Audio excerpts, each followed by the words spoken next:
Welcome, dear children, to the English class. Today we are going to study fifth lesson. Name of the lesson is Dressing Up for Space.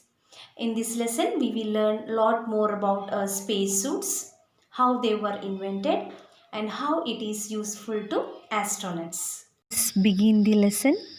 As you know, space is a place which is very difficult to travel and even more difficult to live in. First, there is no air in space. Second, it is very cold unless the sun is shining directly on us. With no air to protect us, the rays of the sun can burn us. To survive in space, a special spacesuit is needed to protect our body from the effects of the extreme heat and cold and to provide us with air so that we can breathe. Spacesuits are full of air to provide the pressure that our body is used to on Earth. So they look bloated. Bloated means full of liquid or gas and larger than normal. Spacesuits also protect us from space dust, which travels faster than a bullet. Special gold lined visors protect our eyes from bright sunlight. A spacesuit is very intricate, which means detailed and complicated, and well designed machine designed to protect the astronaut that wears it. It has a heating and cooling system and arrangements for air and water to drink on the go. It even allows the astronaut to relieve himself while in the suit. Spacesuits were invented around the 1930s. As one go higher up in the atmosphere, the air becomes thinner and pilots need air to breathe.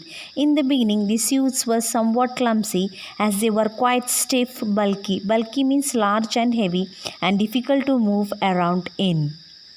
The earliest astronauts stayed inside their spacecraft, but scientists soon realized that the astronauts would also be working in space, and so they started working on better spacesuits for these missions.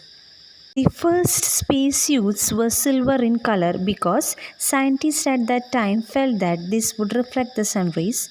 They had pipes in them that supplied air and water to keep the astronaut cool. Soon, space missions required extravehicular activity on the part of the astronauts. That means the astronauts had to move out of the spacecraft to walk on the moon and later to repair the space shuttles while they are in orbit around the Earth. The suits had to be changed. They were attached to the spacecraft by a thick tube that carried air and water and stopped them from floating away. During Apollo missions, the spacesuits were modified further.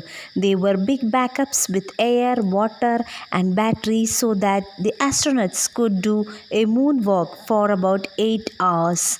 The thick tubes were removed. The astronauts had more freedom to move around.